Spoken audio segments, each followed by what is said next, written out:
The year is 1919. The First World War has just ended, a brutal conflict that claimed millions of lives and shattered empires. Europe is quiet now, but the silence carries a heavy weight. Cities lie in ruins.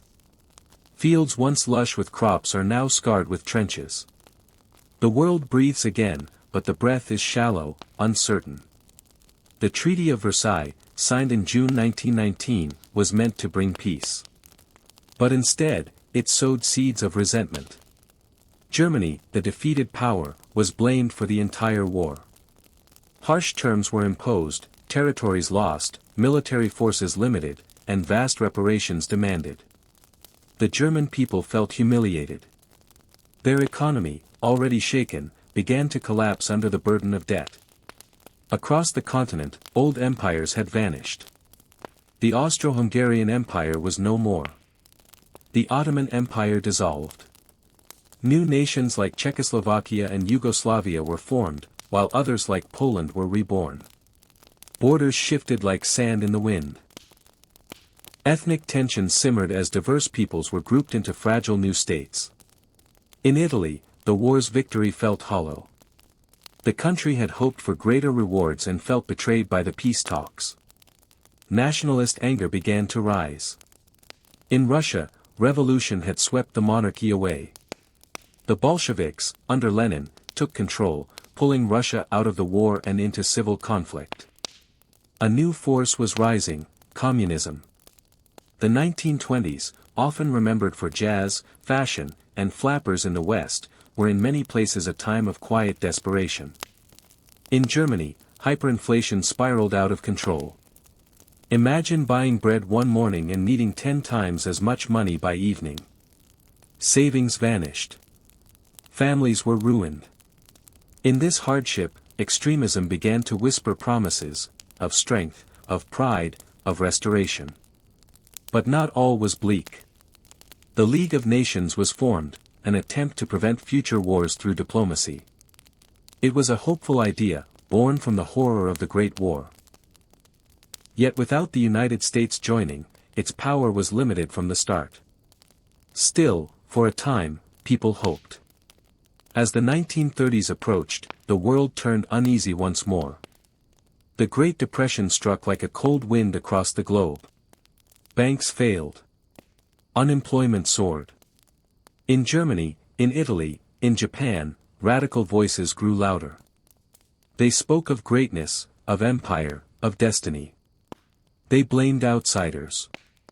They promised order. In Germany, one such voice belonged to a man named Adolf Hitler. A veteran of the First World War, he had witnessed his nation's fall. In fiery speeches, he blamed Jews, communists, and the Weimar politicians for Germany's misery. His party, the National Socialists, or Nazis, began to rise. They were not alone. In Italy, Benito Mussolini had already seized power in 1922, declaring himself Il Duce. He dreamed of a new Roman Empire. In Japan, militarists gained influence, seeking resources and territory, looking to expand into China and beyond. Yet for many around the world, life went on. Families cooked dinner. Children played in the streets. Radios hummed with music and news. The world had not yet awakened to the storm brewing in the shadows. In Britain and France, the memories of World War I were still raw. Leaders were reluctant to risk another war. They pursued policies of appeasement, hoping that if they gave aggressive powers what they wanted, peace would remain. But appeasement is a fragile hope. In Germany, Hitler became chancellor in 1933. That same year, the Reichstag, the German parliament, mysteriously caught fire. Hitler blamed communists and seized emergency powers. Democracy was swept away. A dictatorship began. He rearmed the nation, violating the Treaty of Versailles. Factories once quiet began producing tanks, planes, and guns. Unemployment fell. The economy improved, but under strict control. Jews were targeted with new laws and violence. The world watched, some concerned, others silent. By 1936, Germany marched troops into the Rhineland, a region it was forbidden to militarize. No one stopped him. In Spain, civil war broke out between the elected government and a rebel military force under Francisco Franco. Germany and Italy supported Franco. A brutal, bloody rehearsal for wider war had begun. And still, many hoped it would pass. That reason would prevail. That peace would endure. The stage was nearly set. The players were in motion. A fragile world was about to be shattered once more. But on this quiet evening, as we drift together through time, let us pause in that silence before the storm. The winds are rising. But for now, the night is still. The year is 1933. Germany is a nation wounded, both in pride and in spirit. The scars of the First World War remain fresh. Humiliation, poverty, and fear stretch across the land like a long, cold shadow. In this moment of uncertainty, a new leader rises. His name is Adolf Hitler. Hitler becomes Chancellor of Germany on a winter day in January. The appointment seems, to some, like a political compromise, an attempt to contain his growing influence. But Hitler is not content with mere titles. He seeks total control. Shortly after his appointment, the Reichstag, the German parliament building, erupts in flames. The cause remains debated, but the consequences are immediate. Hitler blames the communists and demands emergency powers. The Enabling Act is passed. With it, Hitler's word becomes law. The Nazi Party consolidates power swiftly. Political opponents are arrested. Newspapers are silenced. Trade unions are abolished. Step by step, Germany transforms into a dictatorship. There is no more democracy. Only the voice of the Führer.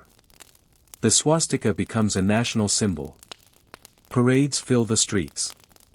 Massive rallies are held at Nuremberg, choreographed with military precision and emotional power. The Nazi message is one of rebirth, of unity, pride, and strength. To many, especially in a country starved of hope, these promises are seductive. But behind the flags and speeches lies something much darker. The Nazi regime begins targeting Jews almost immediately. In 1935, the Nuremberg laws strip German Jews of their citizenship and civil rights. They are forbidden from marrying non-Jews, from holding certain jobs, from being part of the society they've lived in for generations. Propaganda floods the airwaves and movie screens, painting Jews as enemies of the people. Hatred, once whispered, is now law. In November 1938, a night of horror descends. Kristallnacht, the night of broken glass, erupts across Germany. Synagogues burn. Jewish-owned businesses are smashed and looted. Thousands of Jews are arrested. The world watches, but few act. Meanwhile, Germany reawakens its industrial might. Hitler defies the Treaty of Versailles by rebuilding the military. Factories hum with life. Soldiers are trained. New tanks roll off assembly lines. The Luftwaffe, the German Air Force, is born.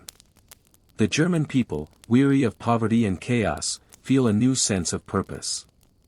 For some, life improves. Roads are built. Jobs return.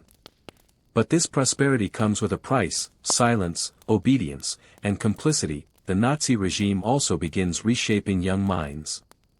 The Hitler Youth trains boys to be soldiers. The League of German Girls teaches loyalty and submission. Children sing songs of devotion to the Führer, their futures already being shaped by his vision. Opposition still exists, but it is dangerous. The Gestapo, the secret police, monitors every word. Friends and neighbors may become informants. Fear seeps into daily life. As the 1930s move on, Hitler turns his eyes outward. He speaks of Lebensraum, living space for the German people. He believes Germany must expand eastward. This idea is not new, but in Hitler's mind, it becomes destiny. In 1936, German troops march into the Rhineland, defying international agreements. France and Britain protest, but do not act. Hitler grows bolder. In 1938, he demands the annexation of Austria. With little resistance, the Anschluss occurs, Austria becomes part of the German Reich. Again, the world watches, unwilling or unable to intervene. Later that year, Hitler turns to Czechoslovakia. He claims the Sudetenland, a region with a German-speaking population. Britain's Prime Minister, Neville Chamberlain, meets with Hitler in Munich. He hopes to avoid war. The result is the Munich Agreement. Hitler gets the Sudetenland in exchange for a promise of peace. Chamberlain returns to Britain, declaring, "Peace for our time." But peace is already slipping away. In Germany, Hitler sees the Munich deal not as compromise, but as weakness. He believes the Western powers lack the will to fight. The path ahead is clear. By early 1939, Germany has taken the rest of Czechoslovakia. No longer cloaked in the pretense of protecting German minorities, Hitler now seizes land openly. In August of that same year, a shocking agreement is signed. Germany and the Soviet Union, sworn ideological enemies, agree to a non-aggression pact. In secret, they divide Eastern Europe between them. Poland is marked for invasion. The world stands at the edge once again. But in the quiet moments before the storm breaks, a nation marches under torchlight, singing songs of conquest. Propaganda films play in darkened theaters. Children salute in schoolyards. Trains move east. Germany is ready. And the world is unprepared. As we close this chapter and rest our minds, imagine the stillness of Europe in the summer of 1939. The birds still sing. The skies are blue. People shop in markets and write letters to loved ones. But something unseen stirs beneath the surface. The storm is near. The date is September 1, 1939. Dawn breaks over Europe, but peace does not come with it. Instead, the rumble of tanks, the roar of aircraft, and the crackle of gunfire pierce the early morning air. Nazi Germany has invaded Poland. It begins with Blitzkrieg, lightning war. A new kind of warfare. Swift. Coordinated. Devastating. German bombers target railway stations, bridges, communication lines. Tanks roll across the Polish border with mechanical precision, followed closely by waves of infantry. Polish defenses are brave but overwhelmed. Their cavalry, a proud symbol of the past, cannot hold against tanks and planes. The skies belong to the Luftwaffe, the German Air Force. Cities are bombed. Roads choked with refugees. Panic spreads. In Warsaw, the capital, civilians take shelter as bombs fall from above. Streets that once bustled with laughter and trade now echo with sirens and sorrow. Still, the Polish people resist fiercely. They fight with courage, with pride, with everything they have. But Hitler is not alone. 17 days after the invasion begins, the Soviet Union attacks Poland from the east. This act, planned in secret, fulfills the terms of the Molotov-Ribbentrop Pact, a chilling agreement between Germany and the USSR to divide Poland between them. Caught between two powers, Poland collapses. On September 27, Warsaw surrenders after a brutal siege. By the first week of October, the invasion is complete. Poland is no more, its territory carved up like a map under cruel hands. The Western world is stunned, but this time, it does not remain still. On September 3, 2 days after the German invasion began, Britain and France declare war on Germany. The Second Great War has begun. But for many months, little happens in the West. This strange period is called the Phony War. There is tension, mobilization, fear, but no major battles between Germany and the Western Allies. British troops move into France, but they wait. Defensive lines are built. The world holds its breath. Meanwhile, in Poland, terrible things unfold in the shadows. The Nazi regime begins implementing new policies in the occupied territory. Jewish citizens are forced into ghettos, crowded, walled-off sections of cities, where disease and hunger take hold. Intellectuals, clergy, and leaders are arrested or executed. The aim is to crush Polish identity, to destroy its spirit. The Soviets do the same in the East. Thousands of Polish military officers, police, and elites are arrested, many later executed in what would become known as the Katyn massacre. Civilians are deported to Siberia. A silent suffering begins.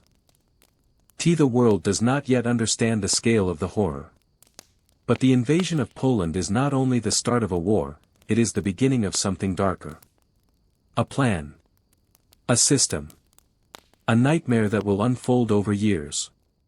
Back in Germany, Hitler is triumphant. He has defied the world once again, and he has won. His people celebrate. Newspapers praise the Führer. But he is already thinking of what comes next, France, Britain, and beyond. In Britain, air raid shelters are built. Gas masks are issued. Children are evacuated from cities to the countryside. The people wait for the bombs that will come. They do not have long to wait. In France, the mighty Maginot Line, a long chain of fortifications along the German border, is manned with troops. Generals believe it will protect them. But war has changed. And the enemy will not come through the front door. In this uneasy lull, the world watches, breath held, hearts heavy.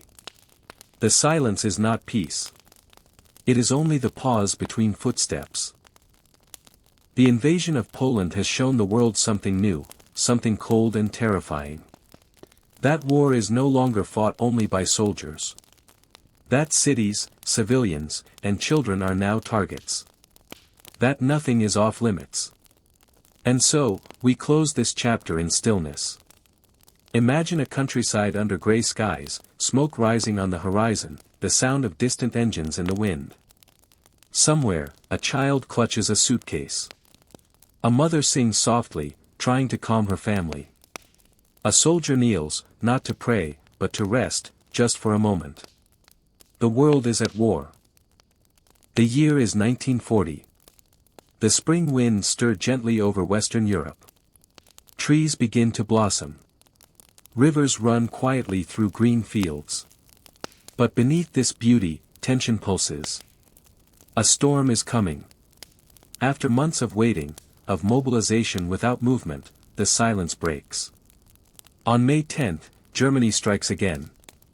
Belgium, the Netherlands, and Luxembourg are invaded in quick succession. Once neutral lands, caught in the path of Hitler's expanding war machine. The world watches as German forces unleash Blitzkrieg once more. Armored divisions, known as panzer units, spearhead the attack. Dive bombers from the Luftwaffe strike bridges and roads. Paratroopers fall from the sky. Resistance is brave, but brief. Cities fall one after another. But this is only the beginning. The true target is France. French and British commanders had expected an attack through Belgium, just as in the First World War. Their armies moved north to counter the German advance. But Hitler has a different plan. The main German force pushes through the Ardennes forest, a region believed to be impassable for tanks. But the forest does not stop them. Within days, German armor breaks through, sweeping across northern France. The Allies are caught off guard, outmaneuvered, outpaced. As German forces drive toward the English Channel, Allied troops are cut off and surrounded. They fall back toward the coast, toward a small port town called Dunkirk. What follows is one of the most dramatic evacuations in history. Between May 26 and June 4, over 330,000 British and French soldiers are rescued from the beaches of Dunkirk. Royal Navy ships, fishing boats, merchant vessels, all sail across the channel to bring their men home. Waves crash. Bombs fall. But the spirit of a nation holds fast.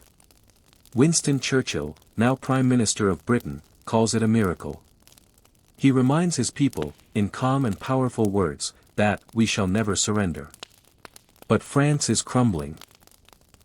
On June 14, German troops enter Paris, the Eiffel Tower looms quietly over the advancing army.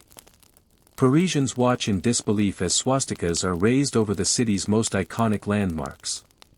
The once proud French army is defeated. Soon after, an armistice is signed.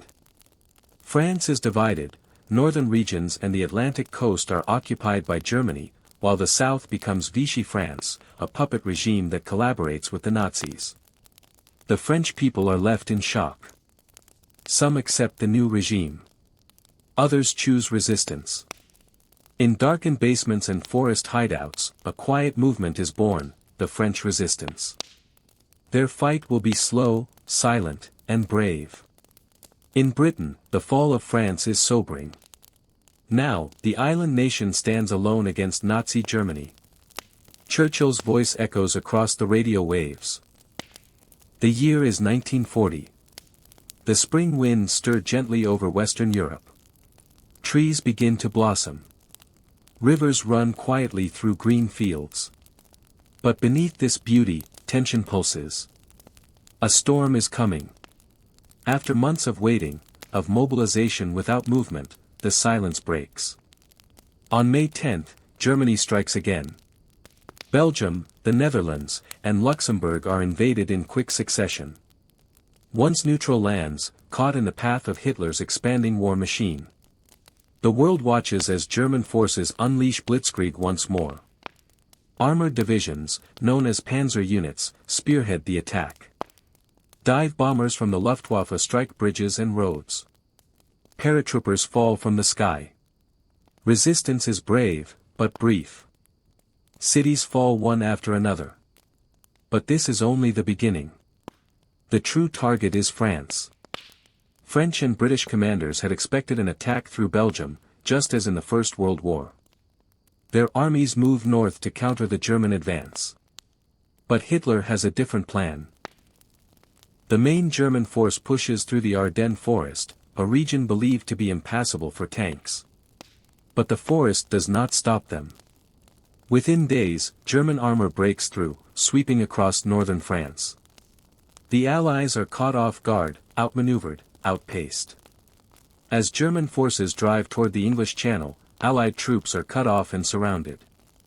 They fall back toward the coast, toward a small port town called Dunkirk. What follows is one of the most dramatic evacuations in history. Between May 26 and June 4, over 330,000 British and French soldiers are rescued from the beaches of Dunkirk. Royal Navy ships, fishing boats, merchant vessels, all sail across the channel to bring their men home. Waves crash. Bombs fall. But the spirit of a nation holds fast. Winston Churchill, now Prime Minister of Britain, calls it a miracle. He reminds his people, in calm and powerful words, that we shall never surrender. But France is crumbling. On June 14, German troops enter Paris, the Eiffel Tower looms quietly over the advancing army. Parisians watch in disbelief as swastikas are raised over the city's most iconic landmarks. The once proud French army is defeated. Soon after, an armistice is signed. France is divided, northern regions and the Atlantic coast are occupied by Germany, while the south becomes Vichy France, a puppet regime that collaborates with the Nazis. The French people are left in shock. Some accept the new regime. Others choose resistance. In darkened basements and forest hideouts, a quiet movement is born, the French resistance. Their fight will be slow, silent, and brave. In Britain, the fall of France is sobering. Now, the island nation stands alone against Nazi Germany. Churchill's voice echoes across the radio waves. The year is 1940. The spring winds stir gently over Western Europe. Trees begin to blossom. Rivers run quietly through green fields. But beneath this beauty, tension pulses. A storm is coming. After months of waiting, of mobilization without movement, the silence breaks. On May 10, Germany strikes again. Belgium, the Netherlands, and Luxembourg are invaded in quick succession. Once neutral lands, caught in the path of Hitler's expanding war machine. The world watches as German forces unleash Blitzkrieg once more. Armored divisions, known as panzer units, spearhead the attack. Dive bombers from the Luftwaffe strike bridges and roads. Paratroopers fall from the sky. Resistance is brave, but brief. Cities fall one after another. But this is only the beginning. The true target is France. French and British commanders had expected an attack through Belgium, just as in the First World War. Their armies moved north to counter the German advance. But Hitler has a different plan. The main German force pushes through the Ardennes forest, a region believed to be impassable for tanks. But the forest does not stop them. Within days, German armor breaks through, sweeping across northern France. The Allies are caught off guard, outmaneuvered, outpaced. As German forces drive toward the English Channel, Allied troops are cut off and surrounded. They fall back toward the coast, toward a small port town called Dunkirk. What follows is one of the most dramatic evacuations in history. Between May 26 and June 4, over 330,000 British and French soldiers are rescued from the beaches of Dunkirk. Royal Navy ships, fishing boats, merchant vessels, all sail across the channel to bring their men home. Waves crash. Bombs fall. But the spirit of a nation holds fast. Winston Churchill, now Prime Minister of Britain, calls it a miracle. He reminds his people, in calm and powerful words, that we shall never surrender. But France is crumbling. On June 14, German troops enter Paris, the Eiffel Tower looms quietly over the advancing army. Parisians watch in disbelief as swastikas are raised over the city's most iconic landmarks. The once proud French army is defeated. Soon after, an armistice is signed. France is divided, northern regions and the Atlantic coast are occupied by Germany, while the south becomes Vichy France, a puppet regime that collaborates with the Nazis. The French people are left in shock. Some accept the new regime. Others choose resistance. In darkened basements and forest hideouts, a quiet movement is born, the French resistance. Their fight will be slow, silent, and brave. In Britain, the fall of France is sobering. Now, the island nation stands alone against Nazi Germany. Churchill's voice echoes across the radio waves. The year is 1940. The spring winds stir gently over Western Europe. Trees begin to blossom.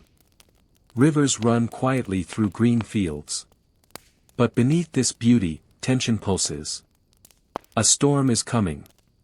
After months of waiting, of mobilization without movement, the silence breaks. On May 10, Germany strikes again. Belgium, the Netherlands, and Luxembourg are invaded in quick succession. Once neutral lands, caught in the path of Hitler's expanding war machine. The world watches as German forces unleash Blitzkrieg once more. Armored divisions, known as panzer units, spearhead the attack. Dive bombers from the Luftwaffe strike bridges and roads. Paratroopers fall from the sky. Resistance is brave, but brief. Cities fall one after another. But this is only the beginning. The true target is France. French and British commanders had expected an attack through Belgium, just as in the First World War. Their armies moved north to counter the German advance. But Hitler has a different plan. The main German force pushes through the Ardennes forest, a region believed to be impassable for tanks. But the forest does not stop them. Within days, German armor breaks through, sweeping across northern France. The Allies are caught off guard, outmaneuvered, outpaced. As German forces drive toward the English Channel, Allied troops are cut off and surrounded. They fall back toward the coast, toward a small port town called Dunkirk. What follows is one of the most dramatic evacuations in history. Between May 26 and June 4, over 330,000 British and French soldiers are rescued from the beaches of Dunkirk. Royal Navy ships, fishing boats, merchant vessels, all sail across the channel to bring their men home. Waves crash. Bombs fall. But the spirit of a nation holds fast. Winston Churchill, now Prime Minister of Britain, calls it a miracle. He reminds his people, in calm and powerful words, that we shall never surrender. But France is crumbling. On June 14, German troops enter Paris, the Eiffel Tower looms quietly over the advancing army. Parisians watch in disbelief as swastikas are raised over the city's most iconic landmarks. The once proud French army is defeated. Soon after, an armistice is signed. France is divided, northern regions and the Atlantic coast are occupied by Germany, while the south becomes Vichy France, a puppet regime that collaborates with the Nazis. The French people are left in shock. Some accept the new regime. Others choose resistance. In darkened basements and forest hideouts, a quiet movement is born, the French resistance. Their fight will be slow, silent, and brave. In Britain, the fall of France is sobering. Now, the island nation stands alone against Nazi Germany. Churchill's voice echoes across the radio waves. The year is 1940. The spring winds stir gently over Western Europe. Trees begin to blossom. Rivers run quietly through green fields. But beneath this beauty, tension pulses. A storm is coming. After months of waiting, of mobilization without movement, the silence breaks. On May 10, Germany strikes again. Belgium, the Netherlands, and Luxembourg are invaded in quick succession. Once neutral lands, caught in the path of Hitler's expanding war machine. The world watches as German forces unleash Blitzkrieg once more. Armored divisions, known as panzer units, spearhead the attack. Dive bombers from the Luftwaffe strike bridges and roads. Paratroopers fall from the sky. Resistance is brave, but brief. Cities fall one after another. But this is only the beginning. The true target is France. French and British commanders had expected an attack through Belgium, just as in the First World War. Their armies moved north to counter the German advance. But Hitler has a different plan. The main German force pushes through the Ardennes forest, a region believed to be impassable for tanks. But the forest does not stop them. Within days, German armor breaks through, sweeping across northern France. The Allies are caught off guard, outmaneuvered, outpaced. As German forces drive toward the English Channel, Allied troops are cut off and surrounded. They fall back toward the coast, toward a small port town called Dunkirk. What follows is one of the most dramatic evacuations in history. Between May 26 and June 4, over 330,000 British and French soldiers are rescued from the beaches of Dunkirk. Royal Navy ships, fishing boats, merchant vessels, all sail across the channel to bring their men home. Waves crash. Bombs fall. But the spirit of a nation holds fast. Winston Churchill, now Prime Minister of Britain, calls it a miracle. He reminds his people, in calm and powerful words, that we shall never surrender. But France is crumbling. On June 14, German troops enter Paris, the Eiffel Tower looms quietly over the advancing army. Parisians watch in disbelief as swastikas are raised over the city's most iconic landmarks. The once proud French army is defeated. Soon after, an armistice is signed. France is divided, northern regions and the Atlantic coast are occupied by Germany, while the south becomes Vichy France, a puppet regime that collaborates with the Nazis. The French people are left in shock. Some accept the new regime. Others choose resistance. In darkened basements and forest hideouts, a quiet movement is born, the French resistance. Their fight will be slow, silent, and brave. In Britain, the fall of France is sobering. Now, the island nation stands alone against Nazi Germany. Churchill's voice echoes across the radio waves. And then, the Soviets strike back. Fresh Soviet divisions, including troops from Siberia accustomed to bitter cold, arrive near Moscow. Under the command of General Zhukov, they launch a counteroffensive in December 1941. German troops are pushed back from the capital. They dig in for the long haul. Operation Barbarossa is not the quick victory Hitler envisioned. It becomes a long, bitter war of attrition. The Eastern Front is now a frozen hell, stretching from the Baltic to the Black Sea. Millions will die here. But the Soviet Union does not fall. Factories relocated to the Urals begin producing tanks, planes, and guns at astonishing speed. Entire cities are rebuilt in weeks. The Soviet people endure unimaginable suffering, but they fight on. The war has changed. No longer confined to Western Europe, it now stretches across continents and climates. It is truly a world war. And on the cold plains of Russia, as snow falls softly on helmets and broken tanks, the dream of a quick German victory fades into the quiet white. It is the early morning of Sunday, December 7, 1941. The island of Oahu, in Hawaii, is calm. The sky is painted with soft clouds. Palm trees sway in the breeze. Sailors rise slowly aboard American ships docked at Pearl Harbor. There is no warning. No declaration. Only the sudden, violent hum of engines overhead. At 7:55 a.m., the sky is filled with the roar of Japanese aircraft. Bombs fall. Torpedoes streak across the water. Within moments, the harbor is engulfed in flame and chaos. The USS Arizona is struck by a massive bomb. It explodes violently, sinking in seconds. Over 1,100 men are lost aboard her, trapped in a steel tomb below the waves. The USS Oklahoma capsizes, rolling onto her side. Other ships are hit, burning, sinking, struggling. From the sky come Japanese Zero fighters, sleek and fast. They strafe airfields and buildings. Hangars burst into flames. Pilots race to their planes, many never making it off the ground. It is a devastating surprise.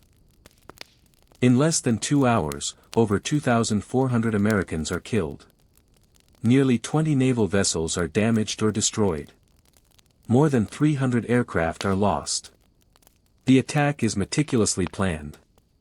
Japan hopes to cripple the U.S. Pacific Fleet, allowing it to expand its empire freely across Asia and the Pacific. But while the damage is severe, Japan does not strike the American aircraft carriers. They are out at sea that morning. And the ship repair yards, fuel tanks, and submarine base remain intact. The attack unites the American people. The very next day, on December 8, President Franklin D. Roosevelt addresses the nation. In a calm but resolute voice, he calls December 7. A date which will live in infamy. Congress declares war on Japan. In response, Germany and Italy, Japan's Axis allies, declare war on the United States.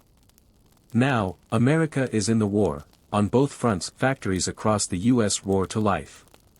Men enlist by the millions. Women join the workforce in droves, building planes, tanks, and ships. The arsenal of democracy is born. Meanwhile, across the Pacific, Japanese forces begin a swift and brutal campaign. They invade the Philippines, Guam, Wake Island, Malaya, and Hong Kong. One by one, islands and territories fall. Civilians and prisoners are treated with cruelty. The war in the Pacific is fierce and unforgiving. But Pearl Harbor marks a turning point. Until now, the United States had remained officially neutral, watching from afar, supplying the Allies with weapons and aid. But now, with its homeland attacked, it commits fully. A global war is truly global now. The oceans become battlefields. The skies are filled with aircraft. Nations far and wide choose sides. And the future becomes uncertain. Yet even in this darkness, moments of human resilience shine. At Pearl Harbor, sailors dive into burning water to rescue crewmates. Nurses treat the wounded with steady hands. Civilians donate blood, gather supplies, and offer comfort. Let us drift now into a moment of quiet reflection. Imagine the harbor hours after the attack. Smoke still curls into the air. The sun lowers behind the mountains. Flags fly at half-mast. A sailor stands silently at the water's edge, cap in hand, eyes on the wreckage. The world has changed. And from this moment on, the war will never be the same. The world is at war. And in the Pacific, the tide is rising fast. Following the attack on Pearl Harbor, the Japanese Empire expands with breathtaking speed. They sweep across the Pacific like a storm, unstoppable, methodical, ruthless. The next target lies just west of Hawaii, the Philippines. A cluster of islands in Southeast Asia, the Philippines is home to American and Filipino troops, led by General Douglas MacArthur. For months, tensions had simmered, but now, war arrives. On December 8, 1941, just hours after Pearl Harbor, Japanese planes bomb airfields and naval bases in the Philippines. They destroy much of the American air power stationed there. Within days, Japanese ground forces land. MacArthur withdraws his troops to the Bataan Peninsula and the rocky island fortress of Corregidor. There, under the searing sun and relentless assault, soldiers dig in. For months, they hold out. Short on food. Short on medicine. Bombed from above. Attacked from land and sea. But the enemy is too strong, the supplies too few. On April 9, 1942, the defenders of Bataan surrender. Thousands of American and Filipino troops become prisoners of war. What follows is one of the war's darkest moments. The Bataan Death March. Over 60,000 Filipino and 15,000 American soldiers are forced to march more than 60 miles under the blazing tropical heat. They are given little food. Little water. Those who stumble are beaten. Those who fall are killed. Thousands die along the way. It is a horror. A wound in history that still echoes. On May 6, Corregidor falls. The Philippines is under Japanese control. General MacArthur had been ordered to leave before the fall. But as he departed, he made a promise he would never forget. I shall return. And far beyond the Philippines, Japan's empire continues to grow. They take Hong Kong, Burma, Malaya, and Singapore, once thought to be an impenetrable British stronghold. Singapore falls in just 1 week, shocking the world. The Japanese advance is relentless, fueled by speed, strategy, and the element of surprise. They strike at oil-rich territories like the Dutch East Indies, seizing crucial resources to fuel their war machine. Island after island, port after port, flag after flag is lowered. Across the Pacific and Southeast Asia, civilians live in fear. Many suffer brutal treatment under Japanese occupation. War crimes are committed. Resistance is met with executions. Entire communities live under the weight of repression. But slowly, resistance begins to stir. American submarines harass Japanese supply lines. Local resistance fighters wage guerrilla warfare in jungles and mountains. And the United States begins to build strength. Factories back home churn out planes, ships, and weapons at an astonishing rate. New troops train day and night. And across the Pacific, the Allies begin planning to push back. It will not be easy. The Pacific is vast, thousands of miles of ocean and scattered islands. Every island is a fortress. Every jungle hides an ambush. But for now, the Allies prepare. They gather strength. They endure. And the people of the Philippines, and of all occupied lands, hold on to hope. That one day, the war will turn. That one day, the promise made will be kept. Let us rest now in a quiet scene. A tropical bay at sunset. The water still. The trees swaying gently. A soldier stands watch, his eyes toward the horizon. Far away, a fleet is forming. The tide, though not yet visible, is beginning to shift. The Pacific Ocean stretches endlessly, dotted with distant islands and hidden coral reefs. It is June 1942, 6 months after the attack on Pearl Harbor. And in these vast blue waters, the course of the war is about to change. The Japanese Empire, confident after its string of victories, turns its eyes to a small island, Midway Atoll. Tiny and remote, Midway lies at the northern tip of the Pacific, between Asia and the United States. Its location is strategic, a stepping stone toward Hawaii, and perhaps, the west coast of America. The plan is bold. Japan will lure what remains of the American fleet into a trap, destroy its aircraft carriers, and solidify control of the Pacific. But the Americans are ready. Thanks to codebreakers in a quiet office in Hawaii, U.S. intelligence has cracked Japanese communications. They know the attack is coming. They know the target is Midway. And they prepare. On June 4, 1942, the Japanese fleet launches its attack. Waves of bombers and fighters descend upon Midway's airfields, pounding the tiny island with fire and steel. But as they refuel and rearm for a second strike, American aircraft take to the skies.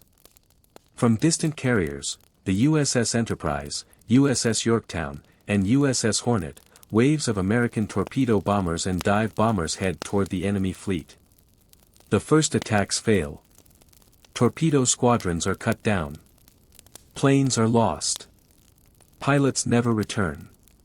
But their sacrifice is not in vain.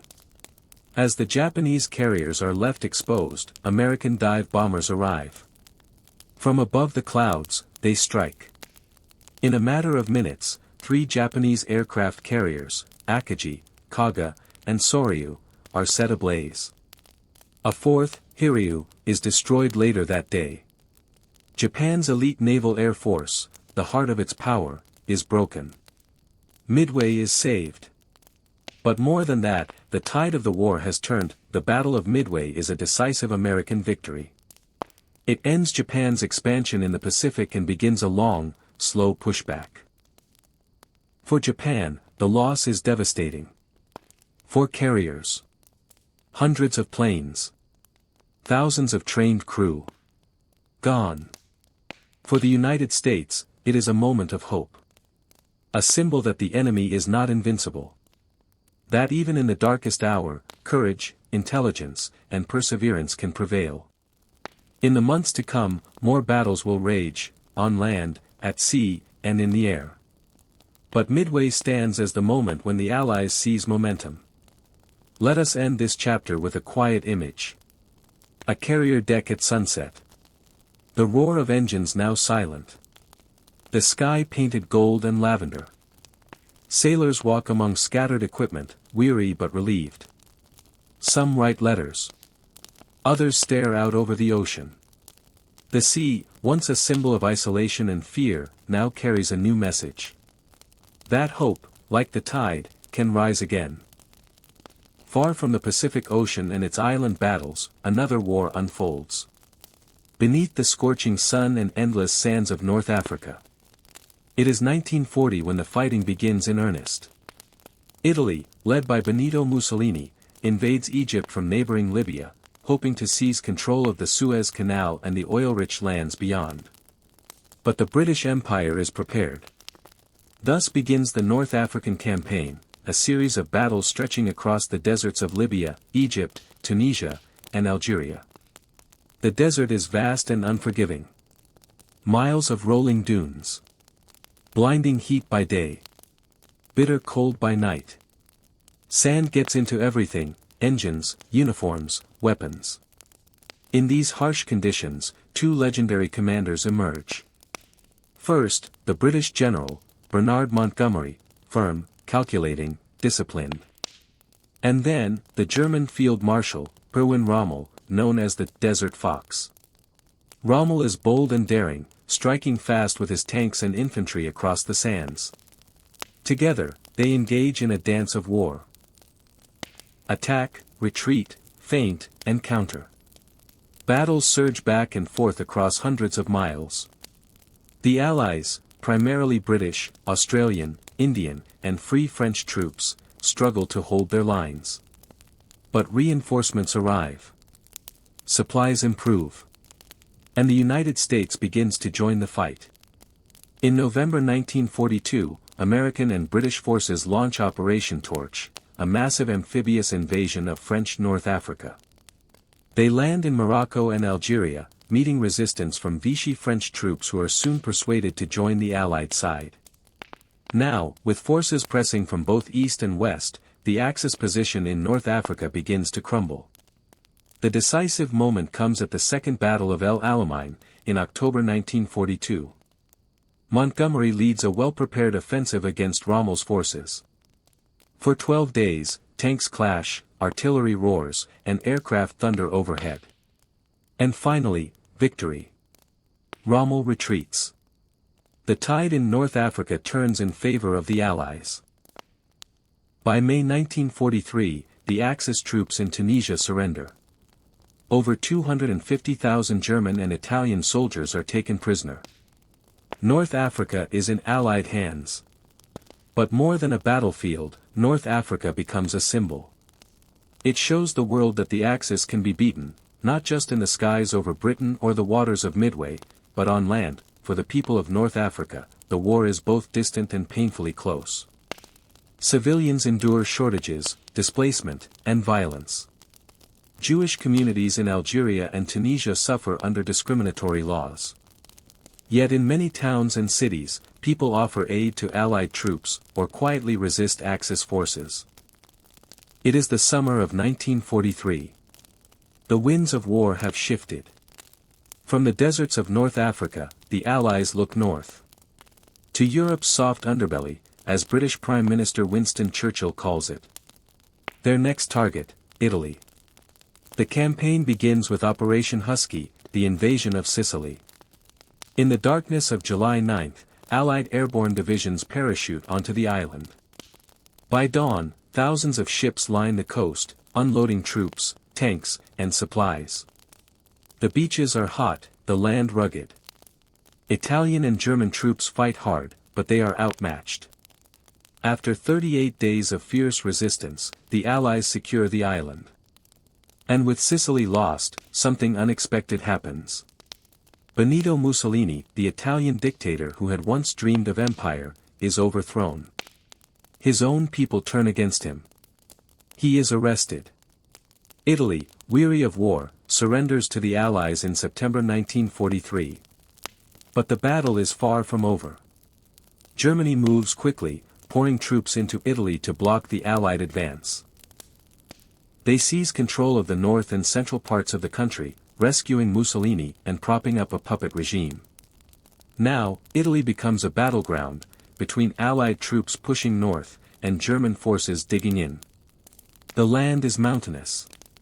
Narrow roads. Steep passes. Ancient towns clinging to hillsides. The fighting is slow and brutal. In the south, the Allies land at Salerno, near Naples. They fight their way inland, inch by inch. Further north, they confront the Gustav Line, a chain of German fortifications stretching across the width of Italy. At the heart of this line stands Monte Cassino, a hill crowned by a beautiful medieval abbey. For months, it becomes a symbol of resistance and destruction.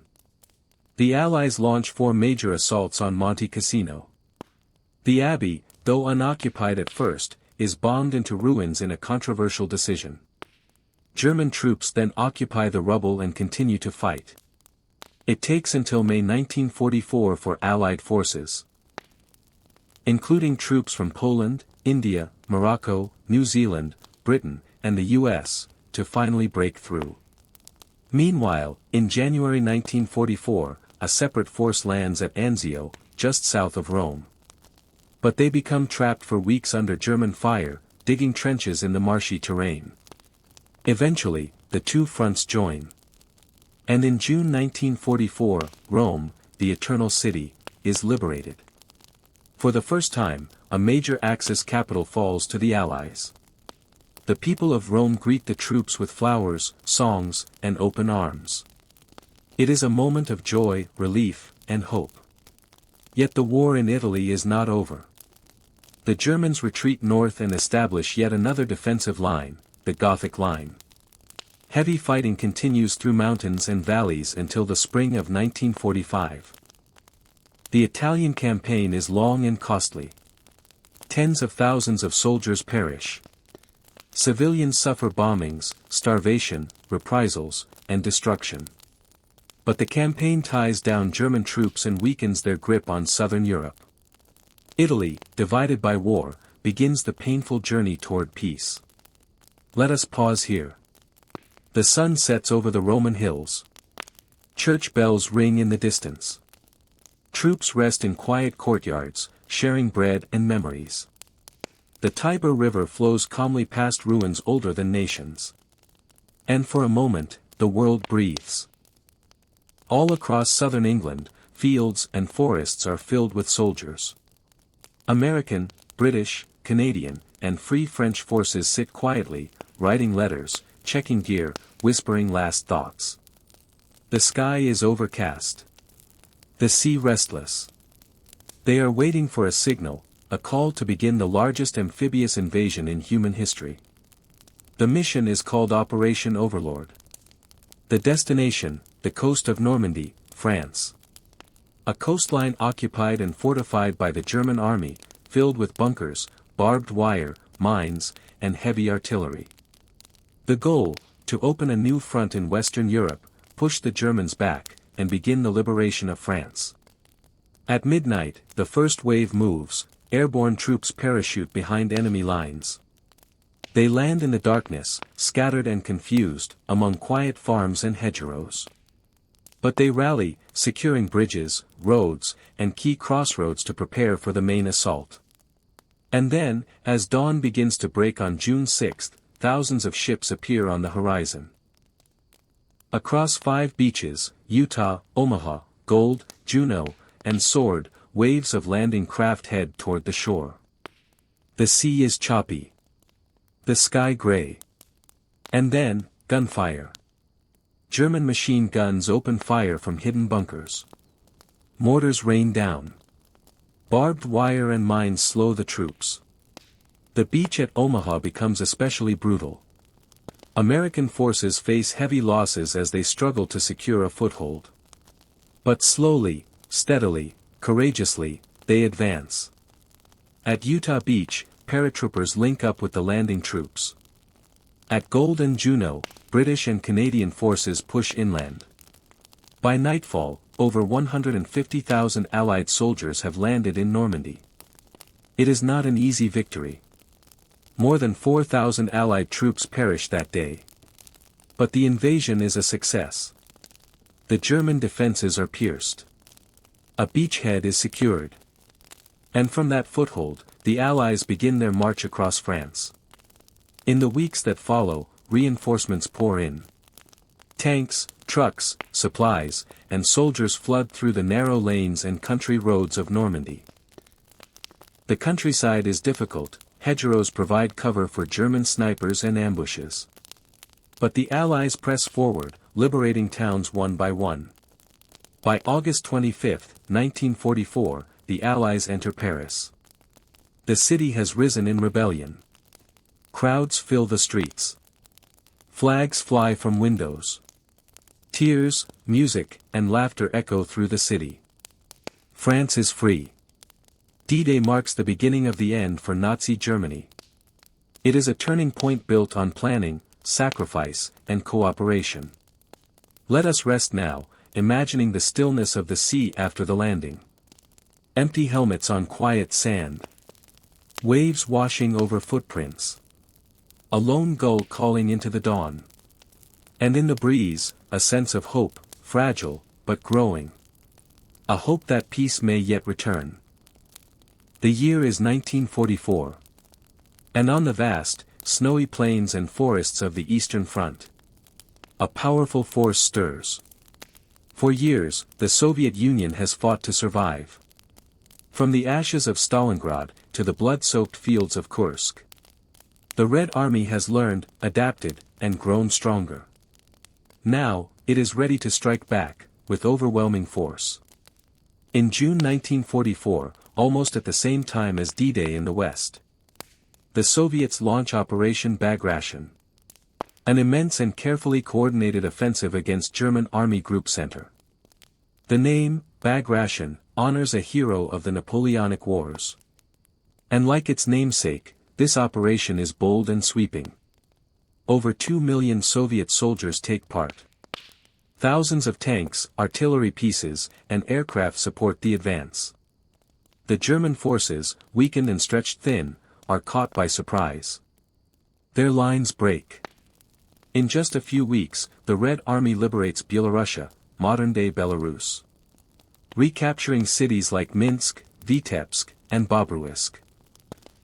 Entire German armies are encircled and destroyed. Tens of thousands of prisoners are taken.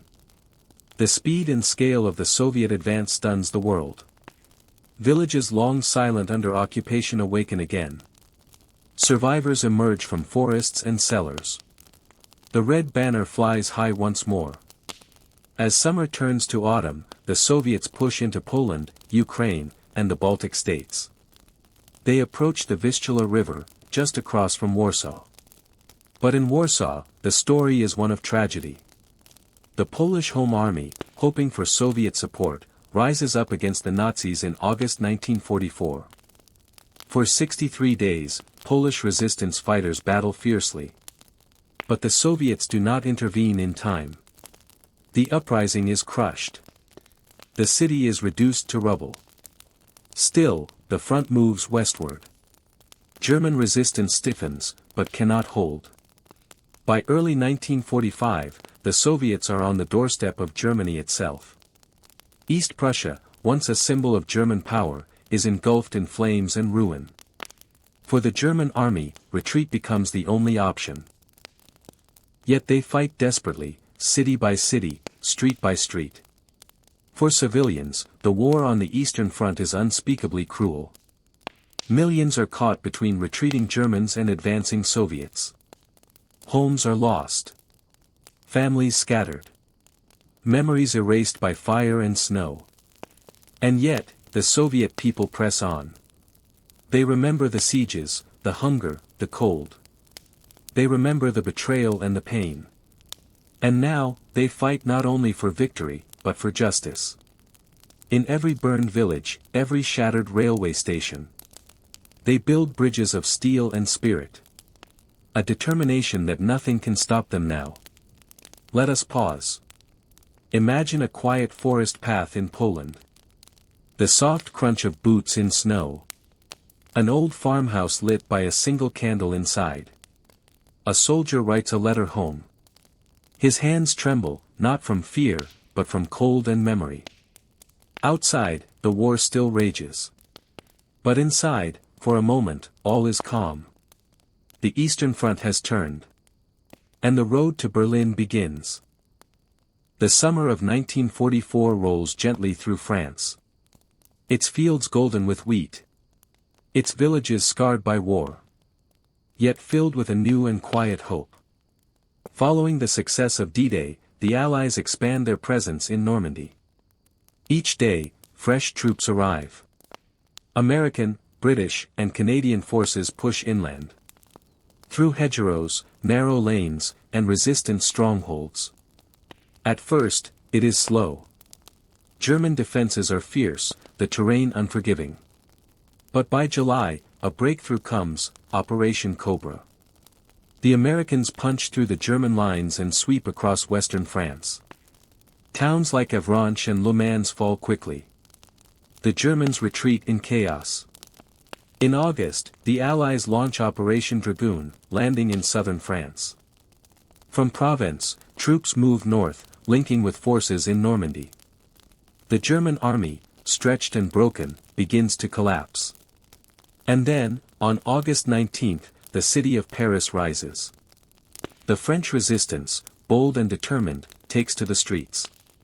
Barricades are built. Trams are halted. German patrols come under fire. The people of Paris, tired of occupation, make their stand. The Allies draw near.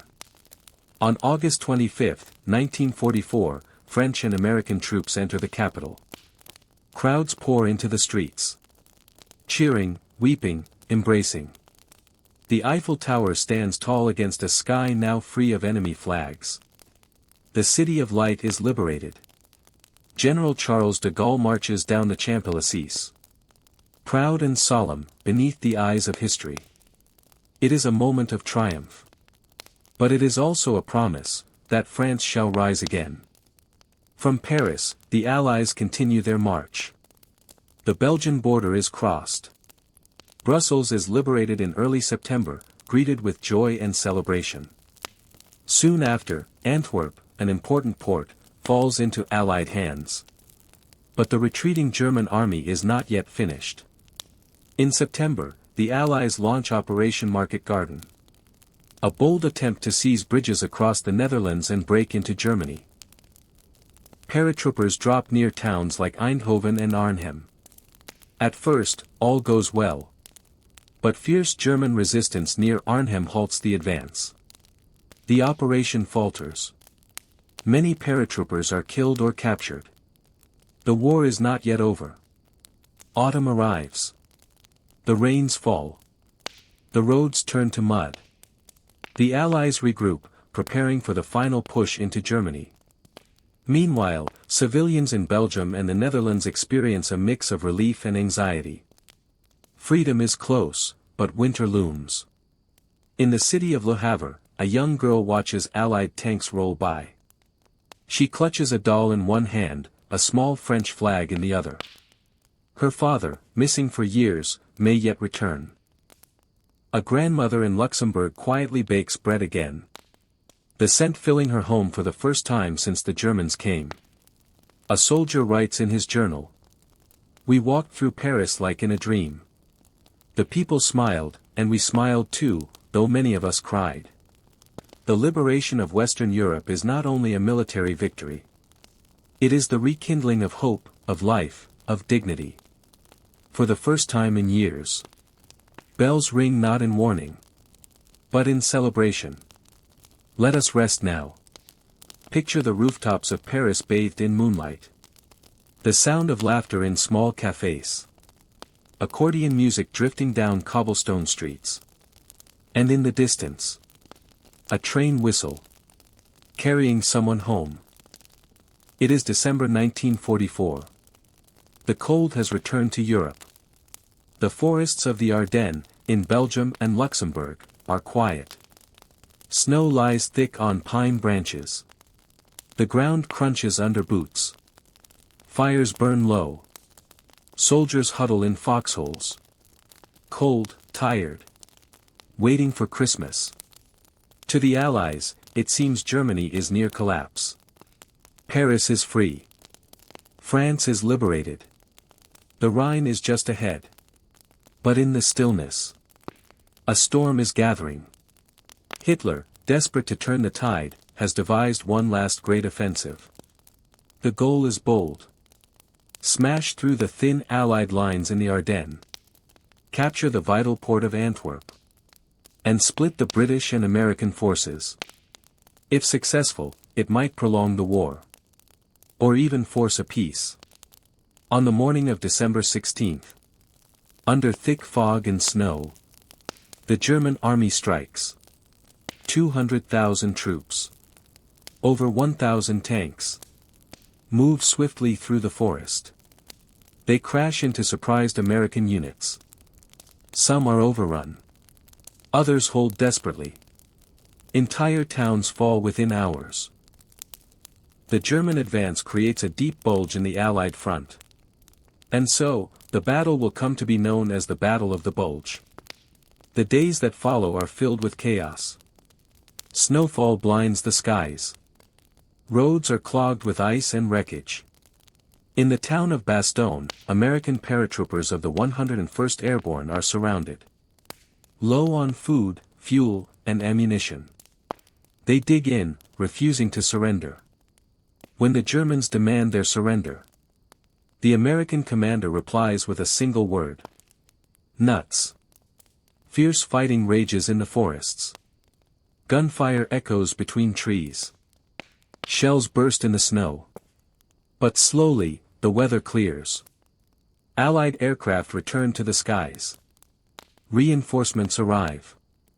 By late December, General Patton's Third Army reaches Bastogne and breaks the siege. The tide turns again. By January 1945, the Germans are pushed back. The Bulge is erased. The last great German offensive in the West has failed. But the cost is great. Over 19,000 American soldiers are killed. Tens of thousands more wounded or missing. The battle is one of the largest and bloodiest fought by the United States in the war. In the snow-covered fields, abandoned tanks sit silent. Rifles are buried in white drifts. Crosses are hammered into frozen earth.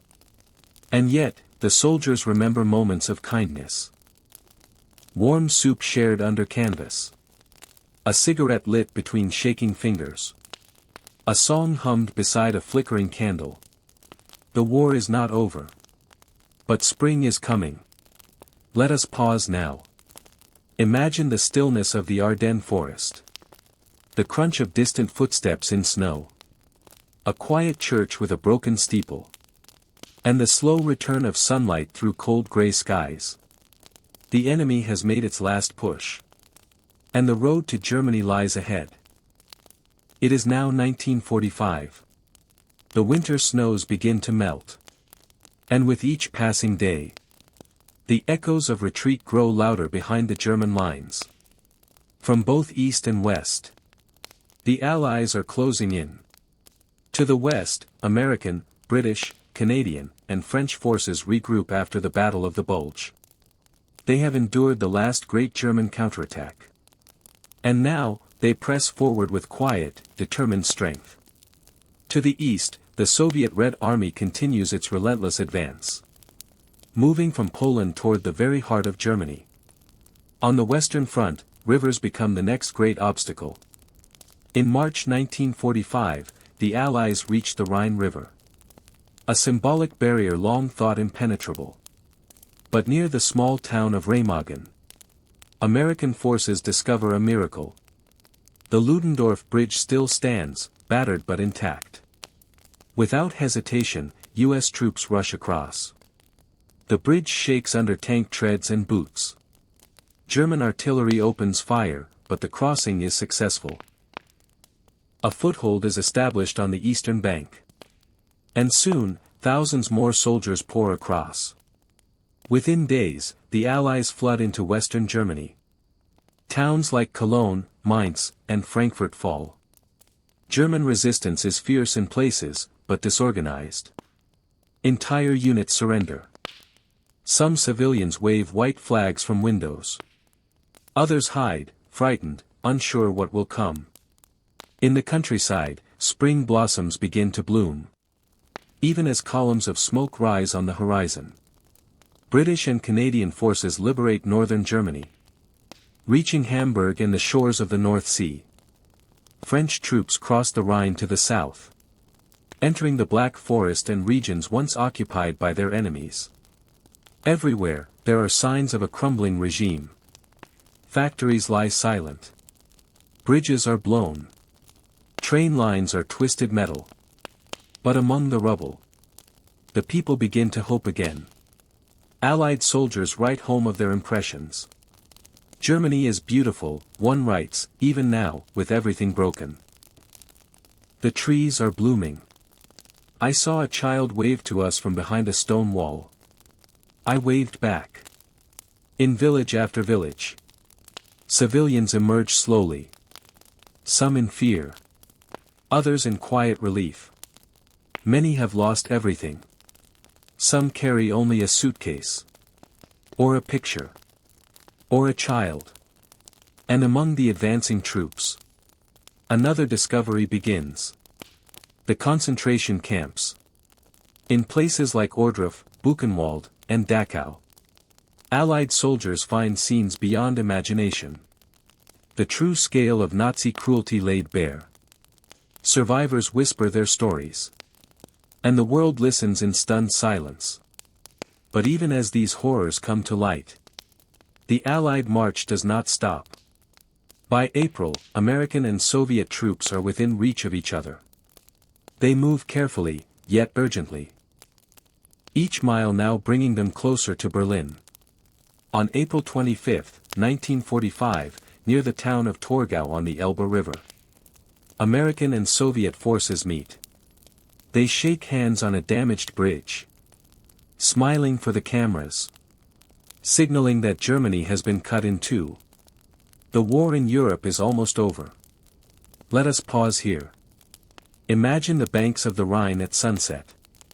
A soldier stands by the water, his rifle lowered, his helmet in his hands. The river flows gently by. Birdsong returns to the trees. Peace is close. Soon, all eyes will turn to Berlin. It is April 1945. Spring has returned to Europe. But in Berlin, the air is filled not with blossoms, but with ash, smoke, and the distant rumble of artillery. The once proud capital of Nazi Germany is now a city on the edge of collapse. Its buildings are shattered, its streets filled with barricades and rubble. And all around, from the east, the Soviet Red Army draws near. With over 2 million soldiers, thousands of tanks and aircraft, the Soviets prepare to take Berlin, the final step in ending the war in Europe. From the west, American and British forces pause, having agreed at Yalta to let the Soviets capture the city. Now, the battle begins. On April 16, the Red Army opens its assault. Soviet artillery unleashes a thunderstorm of shells, raining fire down on Berlin's defenses. Then, the troops move in. Street by street, building by building, room by room. The fighting is brutal, the resistance fanatical. German soldiers, Hitler Youth, even civilians take up arms, fighting not to win, but to delay the inevitable. The Soviets push through the outer defenses, then into the heart of the city. Bridges collapse behind them. Smoke hangs low over the Spree River. The Reichstag, once a symbol of empire, now stands half in ruins, soon to become the final battleground. And beneath the streets, in the bunkers, the Nazi regime prepares for its end. In the Führerbunker, Adolf Hitler clings to delusions of victory. But reality presses in from all sides. On April 30, 1945, with Soviet troops just blocks away, Hitler takes his own life. His inner circle begins to dissolve. Some flee. Others surrender. The Third Reich has fallen from within. 2 days later, on May 2, Berlin surrenders to the Soviets. The red flag rises above the Reichstag, tattered and smoky, but triumphant. The war in Europe is over. Almost. In the days that follow, German forces surrender across the continent. On May 7, in Reims, France, a formal surrender is signed. And on May 8, 1945, in Berlin, it becomes official. Victory in Europe Day. VE Day. Across the world, bells ring. People dance in the streets. In London, Paris, New York, and Moscow, the war has ended. Crowds weep, embrace, and remember the price that was paid. Soldiers lower their rifles. Ships sound their horns. And families hold each other beneath starlit skies. Finally unafraid. But Berlin. Berlin is silent. Its buildings reduced to shadows. Its people dazed and hungry. Its heart scarred by what has been lost. And yet, in the silence, there is a strange kind of peace.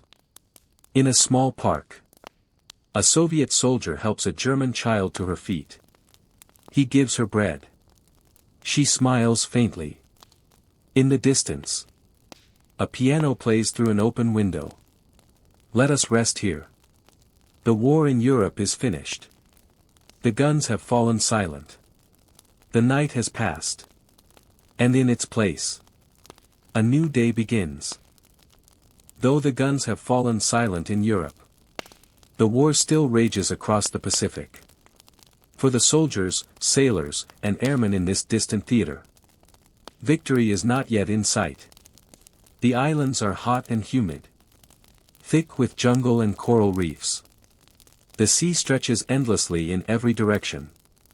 Against this backdrop, the United States and its allies press forward, one island at a time. This strategy is called island hopping. Instead of attacking every Japanese-held island, Allied forces carefully select key targets, strategic stepping stones that bring them closer to Japan itself. It begins with Guadalcanal in 1942.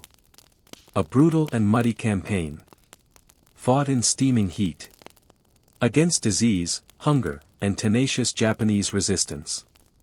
Then comes Tarawa, Kwajalein, and Saipan. Each name is a whisper of hardship, of waves crashing against landing craft, of bayonets flashing in the rain, of voices calling out in the dark. The fighting is fierce, the terrain unforgiving, the enemy resolute. But the Allies adapt. Marine units gain experience. Naval firepower grows stronger. And American aircraft dominate the skies. In October 1944, the U.S. returns to the Philippines. General Douglas MacArthur, true to his word, wades ashore and declares, "I have returned." The battle for the Philippines is long and bloody, culminating in the massive Battle of Leyte Gulf, one of the largest naval battles in history. Japanese kamikaze pilots, willing to give their lives, dive into Allied ships. But the sea belongs now to the Allies. Japan's naval power is shattered. In early 1945, the United States lands on Iwo Jima, a small volcanic island, just over 600 miles from Japan. For 5 weeks, the battle rages. Caves and tunnels hide thousands of Japanese defenders. The iconic image of Marines raising the flag on Mount Suribachi becomes a symbol of sacrifice. But behind that image are 26,000 American casualties, and nearly every Japanese defender killed. Then comes Okinawa, the last and bloodiest battle of the Pacific War, fought from April to June 1945. This island becomes a preview of what an invasion of Japan might cost. Rain pours. Mud clings to boots. Civilians are caught in the crossfire. And once again, kamikaze attacks scream from the sky. Over 12,000 American lives are lost. And over 100,000 Japanese, both military and civilian. The closer the Allies come to Japan, the more determined the resistance becomes. And so, by mid-1945, American planners face a grim reality. An invasion of mainland Japan might cost millions of lives. In the Pacific, each step forward is paid in blood. Yet still, they move onward. Ships steam toward Japan. Airfields buzz with bombers. And high above, plans are being drawn for something unprecedented. But before that comes, let us rest. It is now August 1945. The world is weary. The fires of war have burned for 6 long years. Europe lies in ruins. The Pacific bleeds under a heavy sun. And still, Japan fights on. Its cities are bombed daily. Its navy lies at the bottom of the sea. Its skies belong to the enemy. Yet surrender does not come. In secret, far away in the deserts of New Mexico, a powerful new weapon has been tested. A force so immense, so unlike anything seen before, that even the scientists who built it are uncertain of what it means. It is called the atomic bomb. The decision is made. Drop the bomb to force surrender. To end the war swiftly. And to avoid an invasion of Japan. That could cost millions of lives. On August 6, 1945, A single B-29 bomber, Enola Gay, takes off from Tinian Island, headed toward Hiroshima.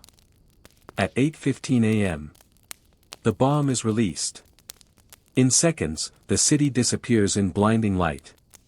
A mushroom cloud rises, and silence falls before a wave of heat, wind, and flame.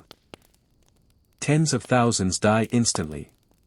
Many more in the hours, days, and weeks that follow. 3 days later, on August 9th, a second bomb is dropped, this time on Nagasaki. Another city vanishes into smoke. The scale of destruction is beyond comprehension. There are no armies here. Only people. Families. Children. Elders walking quietly through morning markets. The world will never be the same again. But for Japan, it is the end. On August 15, 1945, Emperor Hirohito speaks to his people. His voice broadcast for the first time. The war situation has developed not necessarily to Japan's advantage. With solemn words, he announces surrender. Across Japan, there is silence. Soldiers weep. Civilians bow their heads. For some, it is relief. For others, grief. But for all, it is the end of a nightmare. On September 2, 1945, aboard the battleship USS Missouri in Tokyo Bay, Japanese officials sign the formal surrender. American General Douglas MacArthur speaks firmly but with dignity. Flags ripple in the breeze. Decks gleam under the rising sun. And around the world, the war is finally over. Let us pause here and breathe. Imagine a quiet morning in a mountain village. The war is far away now. A stream flows gently between stones. Rice fields sway in the breeze. There are no planes overhead. No sirens. No bombs. Just peace. The world has come through fire. And now must learn how to heal. The war is over. The guns are quiet. The skies are still. And the earth, scarred, battered, and silent, begins to breathe again. But the end of war is not the end of pain. Across Europe and Asia, millions walk through the ruins, searching for loved ones, for food, for shelter, and for hope. In Germany, cities are rubble. Families huddle in makeshift homes. Children play among ruins, unaware of what came before. The horrors of the Holocaust are uncovered. Concentration camps liberated. Witnesses weeping. The world stunned into silence. In Japan, Hiroshima and Nagasaki are ash and shadows. The survivors, Hibakusha, carry the burden of memory. Of heat, and light, and sorrow. In the Soviet Union, villages lie empty. Entire towns vanished. Yet victory came at the cost of over 20 million lives. And in the United States, there is joy, parades, flags, reunions. But also grief. Over 400,000 Americans never returned. The war touched every continent. Every ocean. Every soul. And now, the world must rebuild. In Nuremberg, trials are held. The architects of Nazi terror stand before judges. Justice begins, slowly, imperfectly. The United Nations is formed in 1945. In the hope that nations may speak before they strike. That war, like this one, might never come again. The globe is redrawn. Europe is divided. Western nations under American influence. Eastern Europe under Soviet control. The Cold War begins to cast a long shadow. But for now, the wounds of the last war remain open. In Asia, Japan is occupied by Allied forces. Its constitution is rewritten. Its people begin anew. New nations emerge from old empires. India moves toward independence. Colonies across Africa and Southeast Asia prepare to rise. And as the world wakes up from the long nightmare of war, a quiet promise echoes in hearts. Never again. Let us rest here. Close your eyes. Feel the stillness of the air. The peace of a world without sirens. Without fear. Without fire. Imagine a city rebuilt. Bricks laid one by one. Children laughing on sunny streets. Flowers blooming in the craters of old battlefields. The memory of war never disappears. But neither does the human spirit. We remember the soldiers who stood in frozen forests. The nurses who worked by candlelight. The pilots who flew into fire. The civilians who endured the unthinkable. Not to glorify war, but to understand its cost. World War II took over 70 million lives. It spanned 6 years, 5 continents, and countless stories. But in its aftermath, we find not just sorrow, but resilience. Humanity, broken and bruised, stood up, and began again. So now, breathe deeply. The world is quiet. The sky is calm. And in the hush of history, you may find rest.